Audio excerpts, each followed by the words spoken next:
Hey everybody, I'm Farzan here, and today we're taking a look at Idle Champions of the Forgotten Realms. Idle Champions is a pretty much a clicker game, and as it says in the title, an idle game by Codename Entertainment. Has a bunch of D&D themed stuff from one of my favorite locations or worlds, which is the Forgotten Realms. Humble brag, and a very weird one. I realized relatively recently that I had read over 100 novels in either the Forgotten Realms universe or like D&D related fiction, which is kind of bananas. So naturally, I've gravitated towards Idle Champions.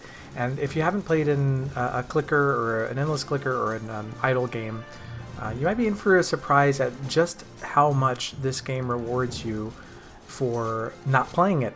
The idea is that you can step away or even turn off the game, and your characters will keep on doing what they do and just grind ad infinitum.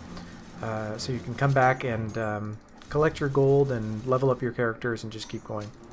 So I'm choosing to click right now for really no reason, just as we're chatting. But to give you an idea of how the game works, you just keep progressing from left to right in the environments of the game world through each segment of a mission. This one I think is like 50 different segments or parts of the adventure. And I'm going to click on auto progress, so just when it's finished, whatever the quest objective is, it's just going to move to the next area. So Brunner Battlehammer is going to tell us a little bit about the story, and as you can see, I need to collect 18 troll bark tree barks, and as I'm doing that, I'm going to be collecting gold. So I'm going to let Brunner do his thing, and you might also notice that when I click, I'm doing a bit of damage, and I'm not doing that much damage, so I can spend gold to improve my click damage, which allows me to do this a lot easier. And I'm going to, I've saved up to 3090 gold, so I'm going to unlock a couple characters. I'm going to unlock Naeli, who's a female human paladin, as well as Celeste, who's a human cleric, and spend the rest of my gold to level up the rest of these characters. So as you can see, these are highlighted as green because I'm able to I have enough gold for them. You can change how many levels you increase a character by clicking on this button. So I'm just going to go to whatever it takes to upgrade them to the next tier of that character. So as you can see, if I hover over Brunner's little sword here, at level 5, if I spend enough gold, I'll increase his damage by 100%, as opposed to Celeste, where if I upgrade her by spending 680 gold to bring her up to level 10, I'll increase the damage of all champions by 100%, so on and so forth. So as you're playing this game, you'll be doing this calculus a lot and say, which character should I level up when, and how am I going to get to the next part of the adventure? And when I say the word play, I'm using that in a very loose usage of the term, in that a lot of your time after you get through several different areas of an adventure will be just to like turn the game off and let the characters just grind themselves into oblivion. So I'm going to level these two characters up a bit, collect gold, and your quest objectives, you'll find very quickly, are going to be some variation on kill a number of monsters or collect a number of things that they drop. Pretty straightforward. You can also click on the crows or whatever is flying across the screen to get extra gold, and you'll find that you'll hit a wall after a certain point, maybe after, I don't know, 20 regions within an adventure where you pretty much will have to grind, and as you unlock different things for your characters, you'll be able to do things like have a special maneuver. For example, Bruno does a bash, which makes him do a bunch of damage. Other characters will do some AoE damage or other things as you progress.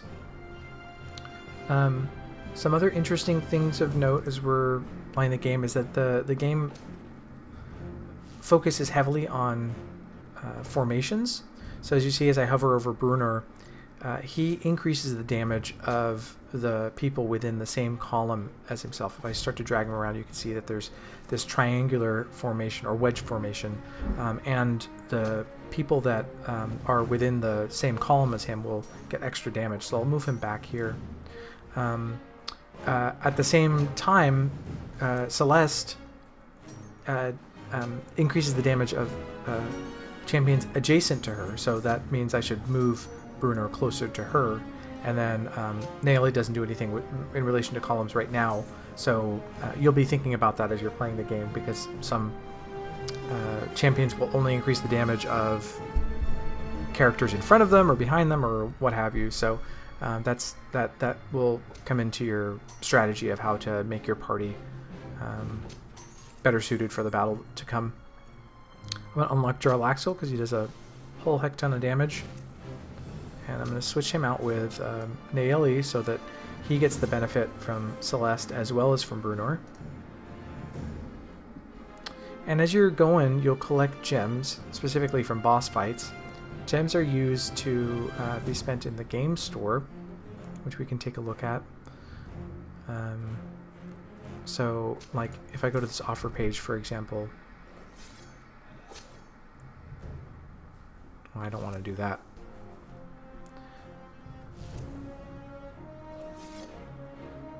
Or let's say I go to this starter packs DLC. It takes me to the game store. The game is completely free to play, so you can play it as much as you want without paying anything. Although I have noticed that you eventually do hit a region where you're just grinding and it's too difficult for your characters, and I'll show you how to deal with that. But the gem items are things like these chests, which have random cards that you can get from opening these chests. I only have 1,000 gems, and I've been playing for a while, so I can't really afford anything in terms of any of these familiars. I did unlock a very basic familiar for... This is where you unlock a chest. I did unlock a very basic familiar, which you can, like, I think for like 100 diamonds or something like that. And these familiars are used for either just like clicking, if you want it to take place of you clicking your mouse, or you can do things like move it over here so that it, if you have a number of different characters that have ultimates unlocked, it will just randomly click one of them intermittently.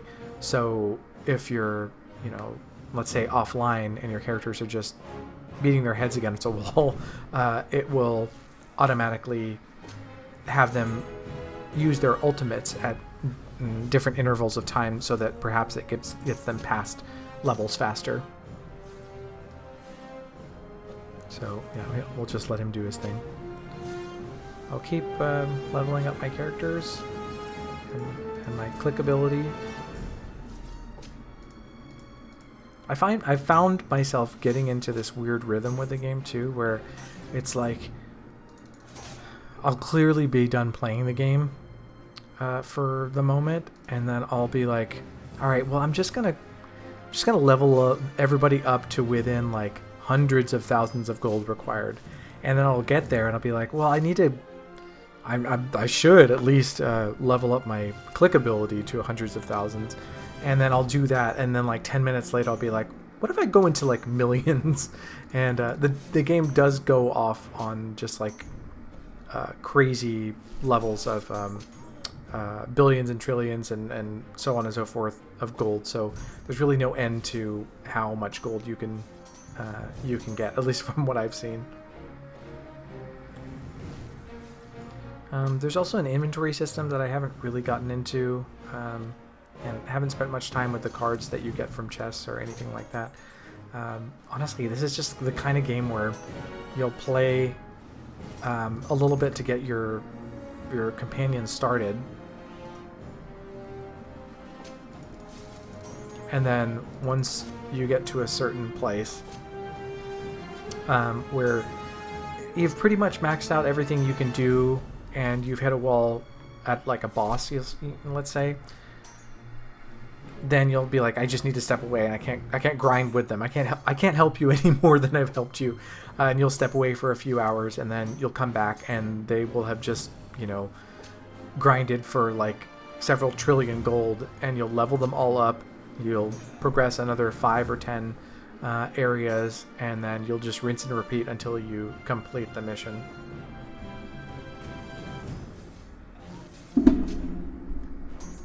So a groaning wizard has shambled from the entrance, slinging spells at random. Well, we destroyed him before he had anything to say to us, so that's cool.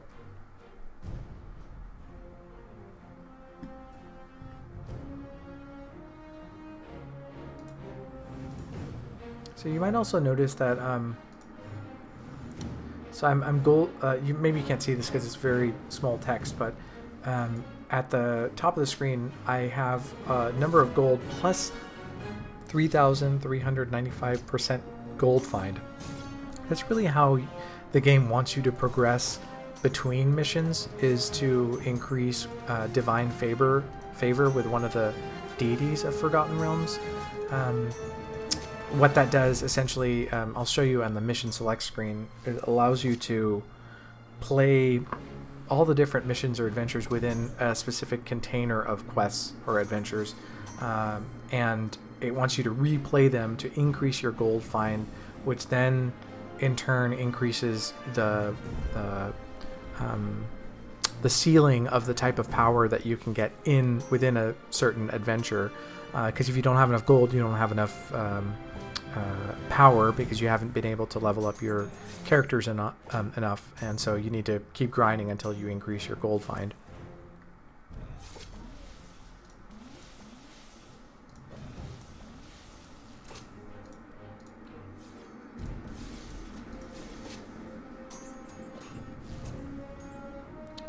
You can also save formations if you're so inclined. I think in deeper levels of the game there might be some more intricate strategies with formations, and you will see that depending on the mission type or the adventure type, there will be a different formation as well.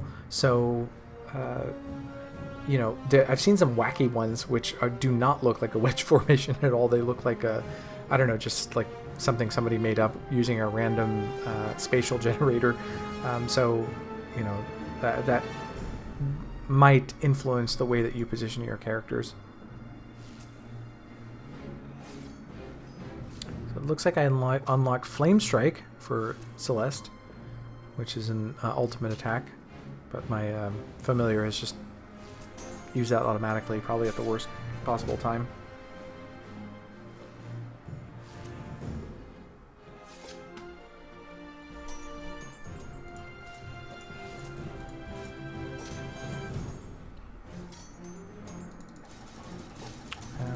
I'm not so sure how useful these like signifiers are. That we're underground, so abilities, blessings, or perks that are based on location will now be affected or active. Like, I haven't gone far enough in depth to see which characters have, you know, underground based attacks or bonuses with underground. You can always click on any of the characters to see their character sheet. And as you progress in the game, in the meta aspects of the game, you'll also unlock different characters. Like if I wanted to swap out Jarlaxle for Jaheira, I could do. I think I gained Jaheira through one of the events. Similar for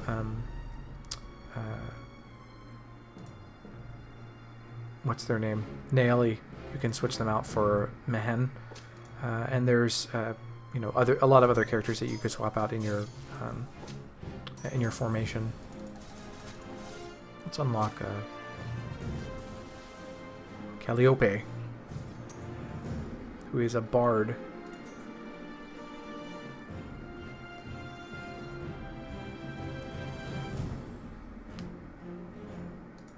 Now, you'll notice that when you unlock Calliope, she doesn't have any upgrades, and the what you will find as after you level up about it is that she will enhance the abilities of people around her.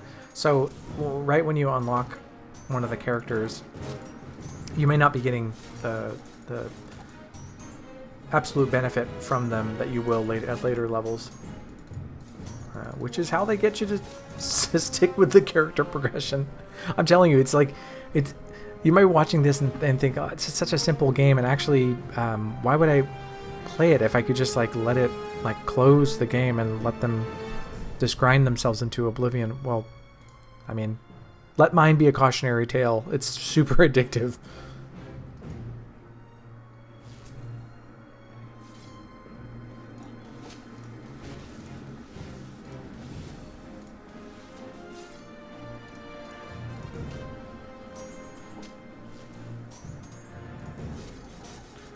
I'm gathering some of the wizard's pilfered research equipment from the ghouls before they all flee. I'm not even sure what that's... Are those rings? Like, what is... Yeah, I don't know. But, you know... Zombies and ghouls. We're not on the same side. If we're going to find this powerful undead, we need to find a way deeper into the dungeon. You're telling me.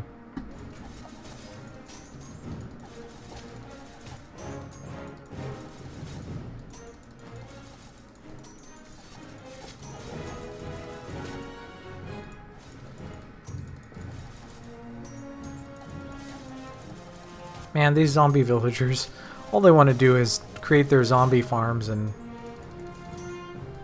raise their zombie pigs. We can't have that in our dungeon.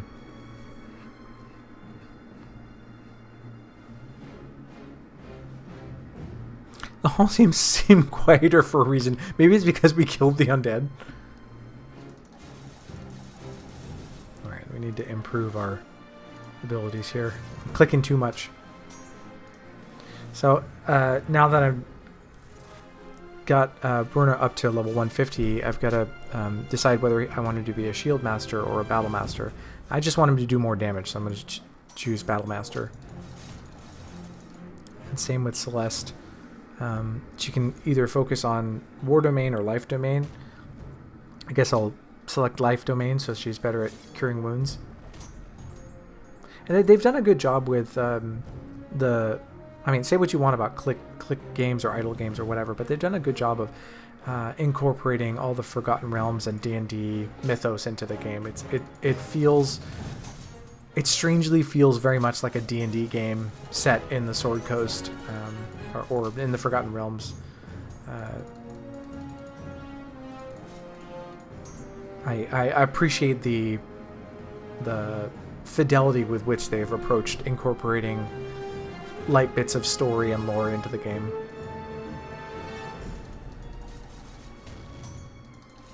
So we could sit here and watch me, you know, keep clicking against these skeletons, or you could just download it for yourself and do it for free. You know, this is definitely what the game is, and it may not communicate very well via video, but I do suspect if you play a couple of adventures with this, you'll become hooked like I did, and you know, forget about it for 2 hours and then remember that your characters are grinding away in a dungeon and like return to help them out and increase their levels as well as your click damage, and then, like I said, rinse and repeat. So what we'll do is we'll complete the adventure, which sends us back to the map, and generally you want to complete the adventure by finishing all the levels in it, but right now we'll still do this, and we'll gain Kelemvor's favor, which will increase our gold find. That'll pop up this little stat screen, let you know how many monsters you killed, how much damage was dealt, etc. And so this is the campaign map. You'll start out with a grand tour of the Sword Coast, which will show you the ropes of the game. And you'll notice that once I clicked on this bucket or this container, the type of favor is different from the type of favor in the Tomb of Annihilation bucket or container. So when you, and I think this is how it works. I haven't really like looked into it too in depth, but I think that when you click on either of these adventure paths, that favor is discrete to that path. So like this doesn't carry over, my gold find doesn't carry over to any of the Tomb of Annihilation quests. And so the Tomb of Annihilation, which is what we were just playing, if I click on this city in Daggerford, there are two, let's say, adventures in each of this, in this one location within the Tomb of Annihilation. Ring of Regeneration, and what we're just doing is Seeking Allies. Seeking Allies is a quest that or an adventure that I've already completed. You can see that you get a certain amount of Kellenvor's favor for completing the adventure, not just stopping it like we just did. And it shows you what formation that you can use. There are certain things that you'll notice when you're playing one of these mission types or adventures. Because I've already done this, it won't be obvious. So let me go to Chult, which is where the next part of this adventure is. The quest that I'm on is adventure that I'm on is exploring Port Nyanzaru, and I must have completed the previous quest, which is the one that we've just been playing. That's the requirement. The objective is to complete Area 100, not Area 50, which is what a lot of the previous adventures have you do.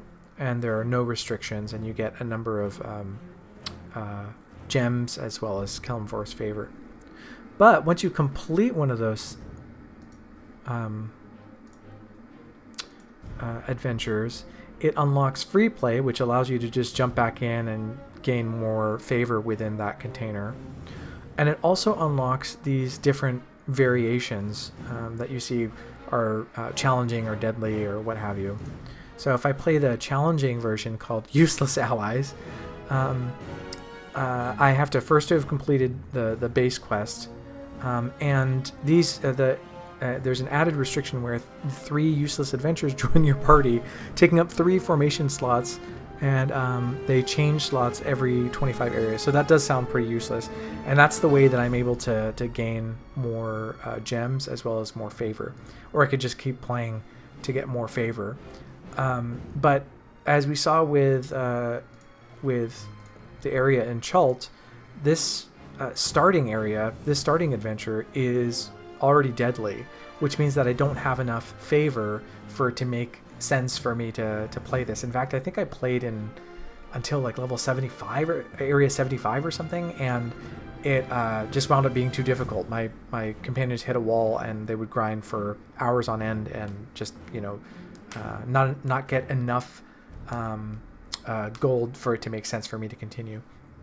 So what you really will need to do is go back to a previous adventure and just grind Seeking Allies, or start doing some of these variations so that you can grind favor and increase your gold find to make yourself more formidable to take on the new quests. There's some funny ones too with funny variations. Like if we go back to the Sword Coast, one of the first quests you'll play, the Cursed Farmer, the next the variation is 4 slots in your formation are occupied by chickens. So good luck with that. Under Beast Intentions, another one. Werever-powered werebeasts have their health damage and speed dramatically increased, which is not great. And some of these quests even have other requirements, like you must have completed 11 Grand Tour adventures or variants. So that means that you have to play a bunch of these variants and just to have the privilege of being able to take on terror in the dark or unearth evil. So that's kind of the way the game gates these things for you, and when you get to that point, you're just gonna have to go back and grind a bit more. So that's Idle Champions of the Forgotten Realms. It is strangely really addictive and fun. I've never really played an idle game on my phone or an endless clicker like this. It's got this weird attraction, and maybe if you've played an idle game before, like, you will drop into this and be like, yep, that's exactly what I know, and either that's what I'm looking for or it's not what I'm looking for at all. I tried playing it on my phone, and the devs very rightly caveat when you start playing the game that the UI is not optimized for a phone. I could see you doing this for a tablet, but the user interface is such that when you're actually in the game, you'll be clicking a lot around icons which are just too small on a phone. So I wound up playing this on PC, and that was just fine enough for me to have it open in one window, or, like I said, just closed and playing its own game for hours on end. So be sure to check it out, and if you like this video, please be sure to subscribe to my channel and like the video for more. You can also check out my games and books and stuff at nightpathpub.com, and we'll hope to see you soon.